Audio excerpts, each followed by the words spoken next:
G'day Hexes, Havoc here, and welcome to Enhance, the weekly show that takes a look at Clash decks and breaks them down, basically sees if there's any way in which the players that, we look at the ones that didn't do too well, the decks that didn't do too well, and see if there's any way the players could have improved upon them. Simple as that, so let's get into it right now. So we're using HEX PvP Tools, which is this beautiful website here. You can use it for many things. For constructed, limited, all sorts of card breakdowns, usage stats, lots of stuff available here. So, but we're looking at the Clash. This is the one from the 22nd of October. It was a 7-round tournament, and as we can see here, we've got the people who did well. But what we want to look at is the people who didn't do well. So we're going to go down here, and let's go around to the people who stuck it out for up to rounds 5 and 6 and so on, but didn't do too well, so only 2 wins. So we're going to start with, let's start with High Elf. I wrote some notes on a few of these. So High Elf here is running a Wild Diamond, and he's champion power Fariko. Fariko is a very powerful champion. Now the one thing that I will first say is that the Diamond here is very lacking. This just doesn't have a lot to offer. Howling Plains Alpha is a good card. Bring to Justice is good removal. And the Songbirds are good if you're Goot. They're still flyers, but they're a little slow as 2-3 flyers, and not going to get any bigger unless you have life gain, which there's none on offer here, I don't think. But yeah, so without Goot, they're not that great. So the Diamond honestly is not offering a whole lot. And then also, what we can also see here is he's running a Siege Engine Gemini, which is a 11 cost rare that will get reduced in cost, thanks to Assault. And while he does have a decent amount of low drops, it's still really not that great. I mean, you don't need to reduce this to to get it to 1. Obviously that's extra value. It's still probably fine to run, but honestly I think the first thing I would change here is not go the Diamond. So what we're going to do here is have a look at the reserves. Now I think the thing I would have probably looked at doing here is maybe even going Winter Moon. Winter Moon is just a really fantastic champ. Doesn't have to change the charge power, but the Sapphire I think offers a little bit more. So let's go again and look at the Diamond. So we've got a Gus Mage, a Spy, the Plains Alpha. They got these 2 cards here are great. Everything else is like whatever. We don't really care too much. So really just a few cards being offered there. Now if we look at Sapphire, however, we've got a Thunderfield Seer, which over here, let me see if I can get that. Well, there's one card as well. So Thunderfield Seer, just a great 1-drop that will prophecy an action in your deck. So basically it will replace itself. So just good anti-aggro, but also, does work with Assault, gets you a 1-drop. Got Windborn Ascension, which is a great conscript card. And so that's, just another good one. And, if you do go Winter Moon, these are great things to put back in the deck. 1-cost things, putting, that allows Evaporate here. Becomes better if I can get that to, there we go, Evaporate. So it's just a bounce. You can use it on your own troops as well to save them from removal. So that's pretty much it for the 1-drops that are on offer there. But then if we look at, where is it? Maybe it wasn't this deck. Maybe I'm getting a few mixed up. But there is Lanapos Side as well. Cyclone Shaman. Both these are really good. So it's still not a huge amount of stuff. But then if we look at Blood as well, there's Double Butcher, you've got Festering, you've got Lackey, you've got Call the Grave. All these things are, to double Violence Attendance, Call the Weak, so that's another option as well. He also does have a Prince of Kaz, so could have potentially done Tricolor, but, which does allow, double Ardent Officers, a Kaz here, Transmuters, don't think there's there's a Feed the Flames. Ballad is it's not that great, but yeah, there's several options here. So let's look at that again. Honestly, the Wild itself is not even all that crash hot either, really. The Explorers are good for making sure you get your resources, but the Fungus Among Us not that great either. It's okay, but it does work with the Explorers, so it's fine. And the rare here is really nice. That's definitely an upside, but definitely had some options here. Honestly, the Tricolor, let's have a look at the fixing. I don't think there's there's an Infusion Device, there's a Tears. I don't know if this normally would show resources. Probably does, so maybe there's none, or I'm not seeing them. But so if he was to do that, I mean the diamond would still be, you know, maybe that's just the splash color, right? And then you could always splash. You know, is there anything you'd actually want from diamond?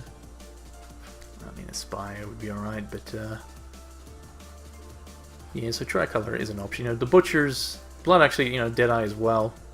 So blood does have a decent amount to offer. I thought Sapphire had more, but I'm probably just thinking of a different deck. But yeah, attendance, but doesn't have too many high drops. Definitely could have done a few things differently now. Prince of Kaz also does enable the Blackheart Paladin as well. If he wants to go that route with the tricolor, I think it probably would have been worth it to give it a shot. Because you do get a lot more powerful cards that way. Burning Iron in the sideboard as well. Cry of Gawain is a fantastic trick. Even Wolvir Basher's okay for an early drop. Might have been doable for the tricolor there, but anyway, that's enough of looking at that deck. Let's go and look at another one. So who are we going to look at next? Where is he? This guy. So he's running Boris Blastforge. I don't know how to say his name. Yakumi? Yakumi? It's probably Yakumi. So he was doing Sapphire, Ruby, and Boris. So first thing I thought of when I looked at this deck was the Sapphire actually isn't offering a whole lot besides these, you know, well, the Aerolist is not really a high drop because, you know, but then he is also lacking the low drops to really get that reduced quickly. So really, you know, the convoys, you know, they're okay, but not that great. The Consult the Talon is the best card Sapphire's offering there. And the Windborne Ascension is also pretty good if you get lucky. Stifling Sting also not bad as 3 damage, but the Sapphire, yeah, is very lackluster here. So now, I did also write some notes about this one. So, first thing... Wait a second. What did I write here?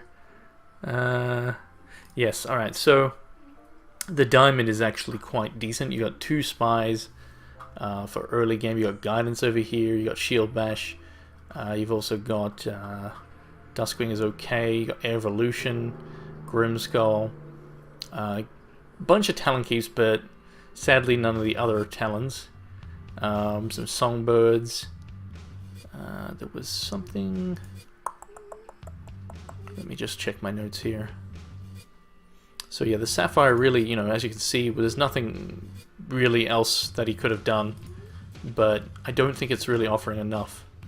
Was it this deck? No, I guess it wasn't this deck. So if you're not going the Sapphire Ruby here, like he does need the early game, like he's lacking just so much. You know, Ballad's not even a 2-drop unless you get this casted on 1. Ascension's obviously not, so he's got literally just 2 2-drops that do anything. So if he was to go into, let's have a look at Wild. So Wild's even an option as well, with double Mixologist, double Explorer, Lyricist, so a decent amount of ramp, and then you've got Pred Praise, Rotting Shop Knight, Double Trouble's even playable if you've got enough, especially with Evasion, which I guess he doesn't really get that. But let's go back over here. So the Ruby, yeah, it's a tricky one, but yeah, so the Diamond has Ilgen's Parade, which is another nice card, and if he's in... So if he sticks with the Ruby, which honestly...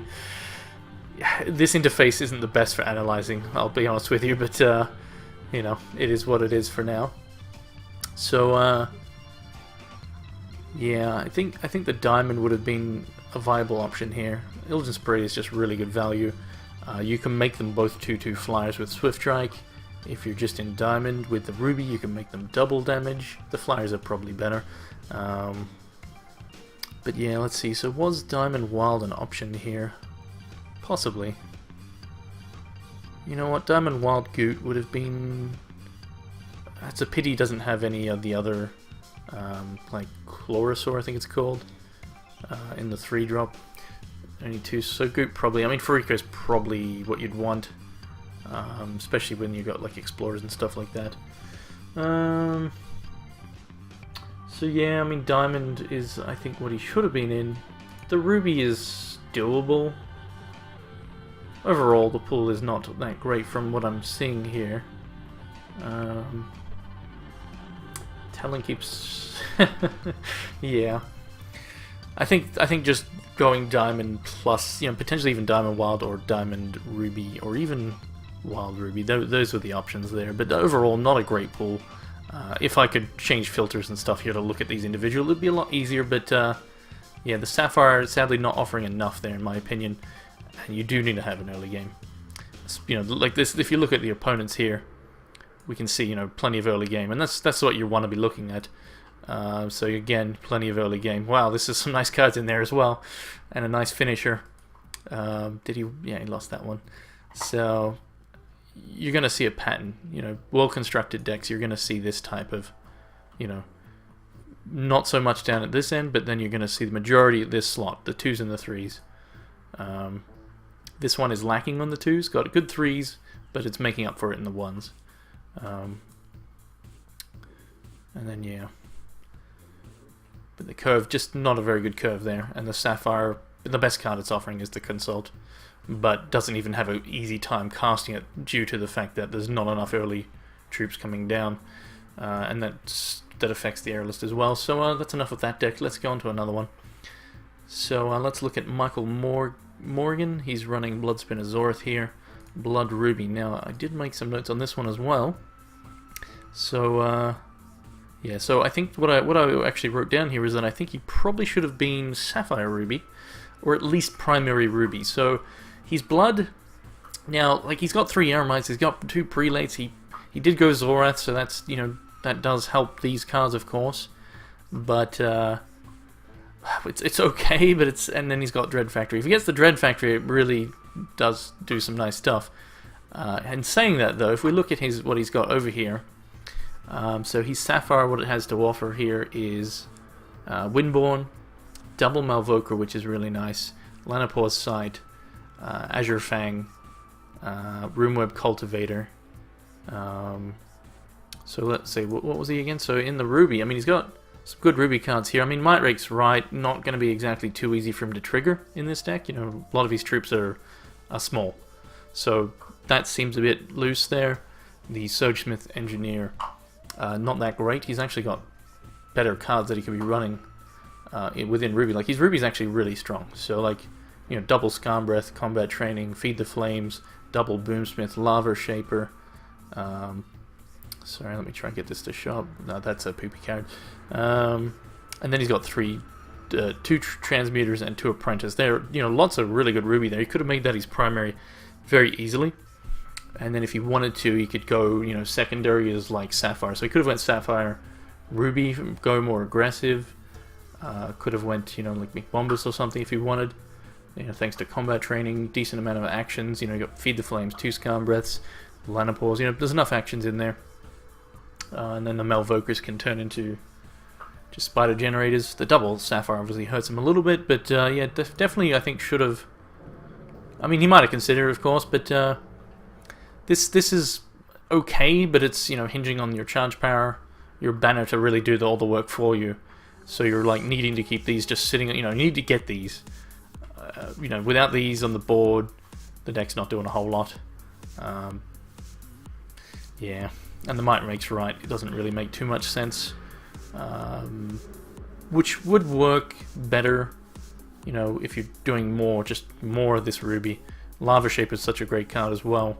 But you got 2 Empower guys, so that makes the Might Rake makes right better. And you got lots of removal. You know, double Boomsmith as well. The Scarm Breath, so plenty of removal. Even Crackling Mage could have potentially even done Mono Ruby, honestly. But yeah, I mean, it's, you know, it's hard to pass up the Eremite Dream sort of stuff, but it's just sadly not enough in my opinion. Yeah. Gorge is good, but yeah, it's very much hinging on just Eremite sitting there and doing all the work for you. Even the Prelates aren't doing enough, because, you know, unless you get multiple banners down, which would be not easy to do, or you've got the Factory. If you've got the Factory as well, you know, the deck hinges really on getting that to really be explosive with how it's built. But yeah, definitely, you know, option of going potentially Mono Ruby, and then even just splashing the Sapphire for those value cards. So Lanapause is great, Cultivator is another, you know, generator, the double, you know, all that sort of stuff. So that's, you know, that's that one. Let's look at another one here. Let's have a look. Let's just pick one. I'll pick one I haven't looked at yet. So let's have a look at Thrice. Wait, what champion was he? Let's go back. Thrice is running Zorath as well. Blood Diamond Zorath. Alright, this should be interesting. So we've got a Dread Factor, we've got an Aramite, Totem Traps, Call the Grave, Botanist Decree, so decent removal. Really good removal actually, especially early game. Grace of Tienos, Lorgoyle, nice. So, Field Medic, yeah. Alright, let's have a look at what's over here. Alright, so first mistake is not running Mooncall Ceremony. If you're in Diamond, you run this card. It's as simple as that. There's so many times it can just give you a bomb card that, yeah, it's a card you should always run if you're in Diamond. That's the first thing we can see there. Now let's have actually, one of the decks as well, I think it was, yeah, Yakumi, the Sapphire Ruby Boris deck. He was actually running 18 shards, which also, I think, was a bit too many for his deck, but, yeah. I think he actually was the one with the awkward curve, so I can understand his thought process there, but, how many shards do we have here is what I'm curious about. So we've got 17, which is okay. Does he require 17? I don't think so. I don't think 17 is needed for this deck. You know, plenty of early, plenty of early things you can cast there that stops any aggression. You've also running guidance. I think 16 would have been more than fine in this list. And then even just slapping that in is already a decent change. What else do we have here? You right there, Bella? So, you okay? Alright, she's alright. So, you know, decent sideboard option there with Reprisal. Canyon Runner's okay. So what is his primary? I guess Blood is the primary. In terms of the win conditions. And he went Zorath, I think it was. So let's see. So what's the Diamond got to offer here? Good removal. Lorgoyle. So the Diamond's really offering removal. And the reason why I was looking at that is, you know, would it have been beneficial to maybe go Sapphire? You know, Sapphire offers not really any removal. Get you a good troop here, some good seers, but not enough. So Sapphire really not enough. Bowie Starlight, what's he again? He's a Sapphire Diamond. Potentially splashing that might have been... I don't know if this interface shows resources normally. So I don't know if this is, you know, if this is all the fixing he has. Or if they were, you know, I guess it doesn't show resources. Let's check this real quick. I'm not sure, to be honest. Either way, splashing for that might have been worth it. I mean, it's a very powerful card. And then if he splashes that, he could also then splash the Zealot, but that is a 2-drop, so it makes it a bit iffier. But yeah, the Bowie is a very, very strong card. So let's have a look. So how much Underworld Troop does he actually have here? Not a whole lot, I guess. I was going to say, you know, Underworld Oppression is an option, but not really. Other than that, I mean, he does have a lot of Triple Apprentice and Transmuter. The rest of the Ruby, though. I mean, there's a Bolt Spasm. There's a Bolt Spasm. There is also a Blamsmith, actually. What else? We got Pyro Strike, so... Bolt Spasm, Pyro Strike, Blamsmith, all those 3-drops. Boomsmith. Scan... So... It's tough. I mean, the Diamond is offering... You know, these are all good. Curate is good. Grace is good. Vanquish is Field Medic is But, yeah. Honestly, I guess, you know, what he has there is fine. But I definitely would run Mooncall, and I would have just, you know, just take out a shard, throw in Mooncall. Even, you know, Gust Mage is not really that great, I guess. But, where is it? He also had Ardent Officer, so if he was to go Diamond Ruby... He could always put in an Ilgin for another early, so Diamond Ruby might have been okay. Then you can run the Gust Mage, but it is just one officer. If it was more than one officer, it's like almost a certainty. But, yeah.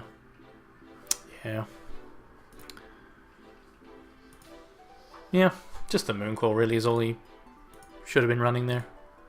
But definitely had some decent options there. Let's have a look at another one. So let's look at Isaku. Papa Goot. Papa Goot. So let's have a look what he's got here. So good diamond cards. Double Wise Magistrate. So he's running Goot for the Songbird. Does he have any other synergy? Doesn't look like it. Running Double Combustion. Alright, so he does have a Mesa Totemist. So there's the two synergies with the Charge Barrier there. Which is not a whole lot. Let's have a look at what he wasn't running in those colors. Oh wow, there's a Crocosaur. I bet you he was a bit sad when not getting enough wild. Just not enough wild at all there. So always sad to get such a bomb card and not have the support. And it's not a card you can splash with 3 thresholds. So let's look at that again. So Diamond Ruby. How many resources he going for? Let's have a quick squiz.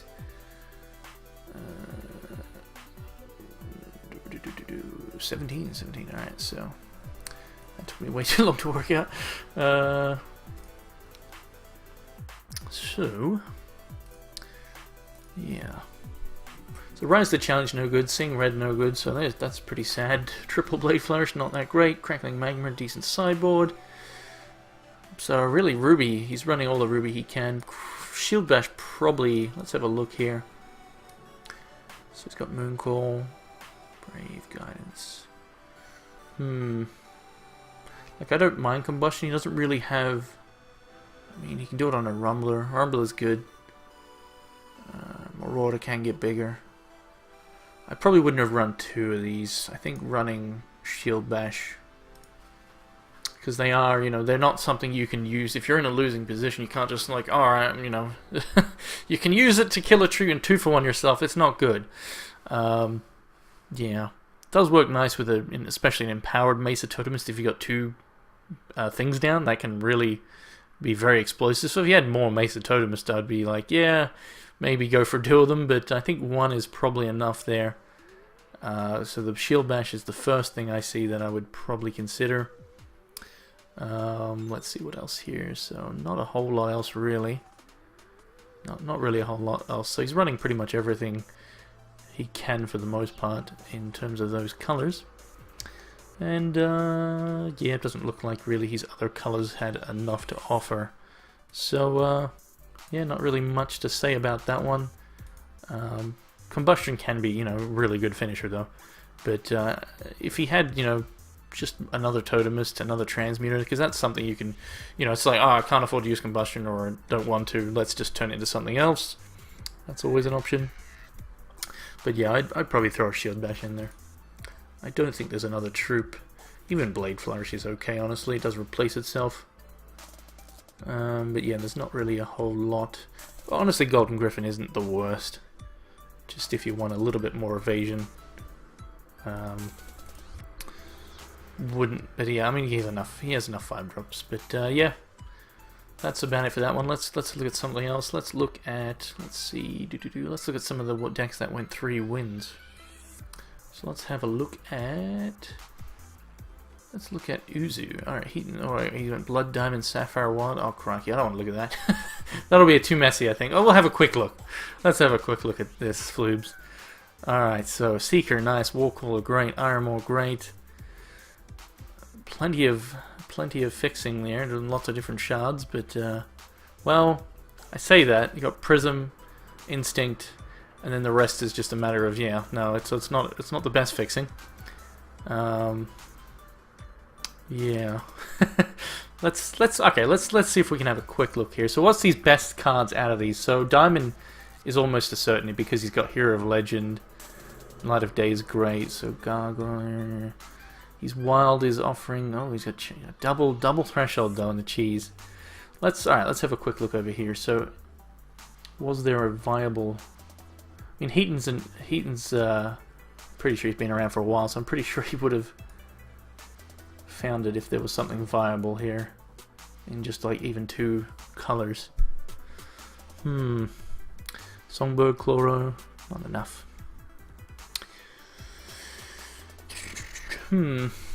Yeah. Sometimes that's just how it goes, but you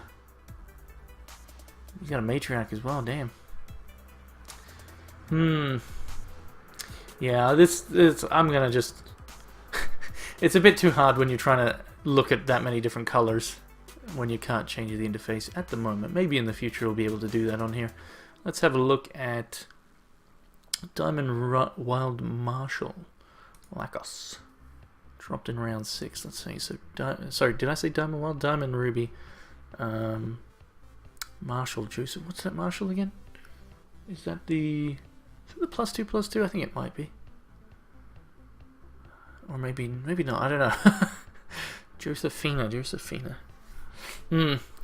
I forget what champion that is. Either way, let's have a look here. So combat training is not something I like too much. It's better in, McBombers with the free troop. He does have the evasion though. Double of those. He's got a daughter if he plays it late game to get back stuff. Good removal. Illusion's Parade is nice. I'm not a fan of Bladesman. Everything else is okay. Let's see if there's anything. So Shield Bashes, a Boomsmith not being run. That's a bit curious. I would run a Boomsmith over a Bladesman. That's the first thing I would do there. Just having a quick look at these other colors. Pious Paladin is also playable. Like, sure, it's double diamond, but it's a pretty good card. So I'd be running that. I mean, he's primary diamond anyway. Most of his thresholds are ruby. And he needs the double diamond for, yeah, so it's all... So that's another card I definitely would run there. And then, yeah, just run a little bit more diamond when over a ruby, so depending on how many he's running here. Let's have a look.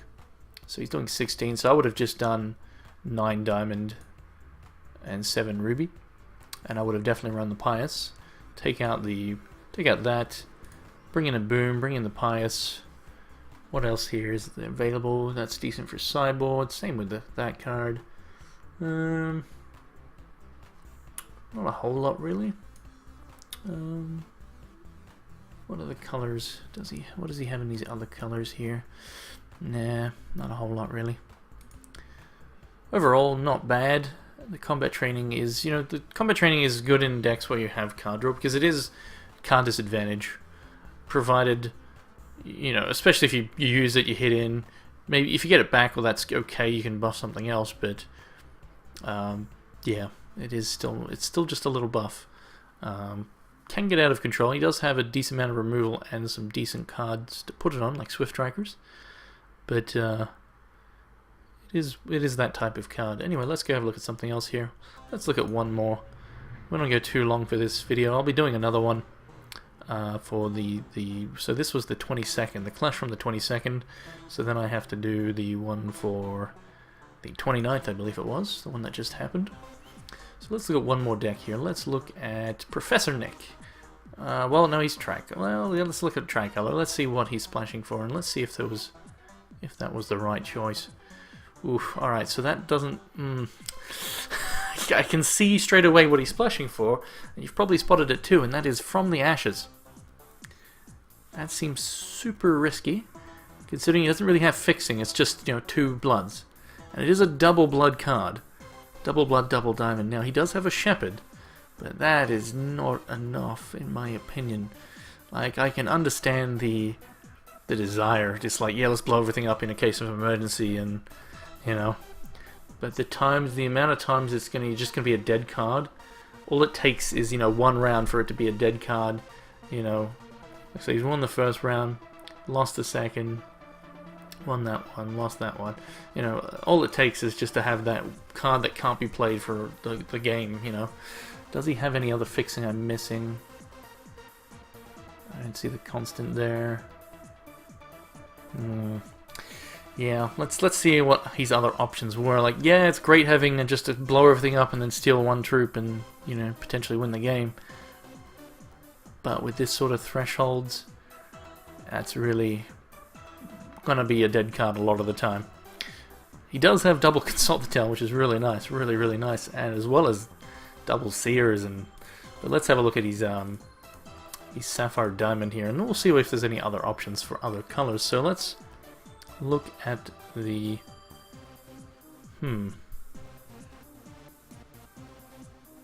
sorry, that's not working. So Sapphire doesn't really have anything else to offer, it seems. Cripple's okay, but not really needed. So then the Diamond. So what is the Diamond actually offering here? Spy, Monastery, Illusion, Blessed Card. So Sapphire is really strong. Double Focus as well. Malvoker with all the actions is pretty good. Especially if you get the Monastery online, it's nice, but unlikely it's going to stick around that long. It is something that your opponents are going to want to remove. So he has a decent... So the Diamond is... it's okay.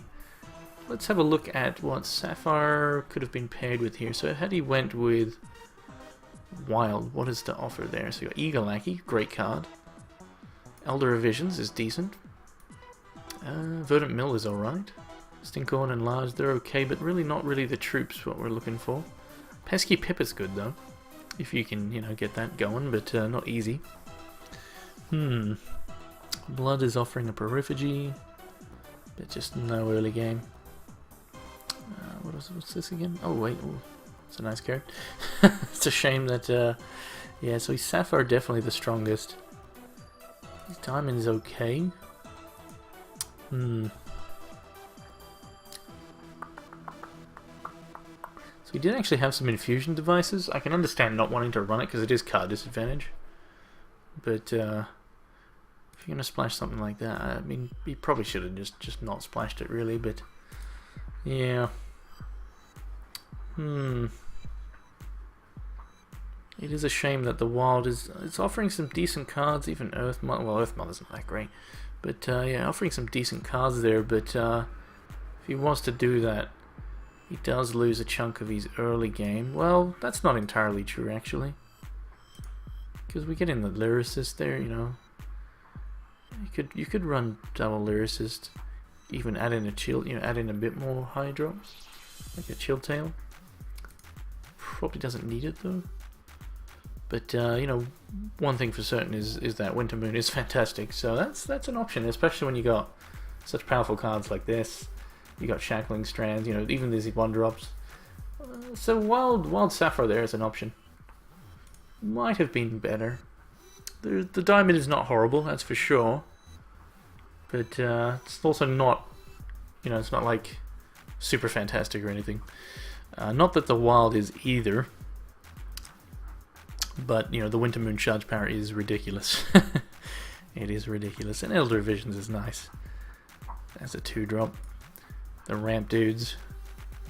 It is a shame that Pesky Pippet, you're not, especially if you do go Winter Moon, you're not really going to be able to get him online in this type of deck there. But yeah, I think that'll do for this week. Well, this episode.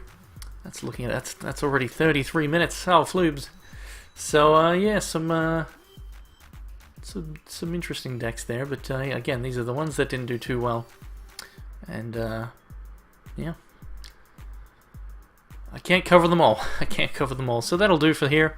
I'm gonna close this out now, and then I'll be going to start recording the next one, which will be for the Clash on the 29th. So thank you for watching, and take care.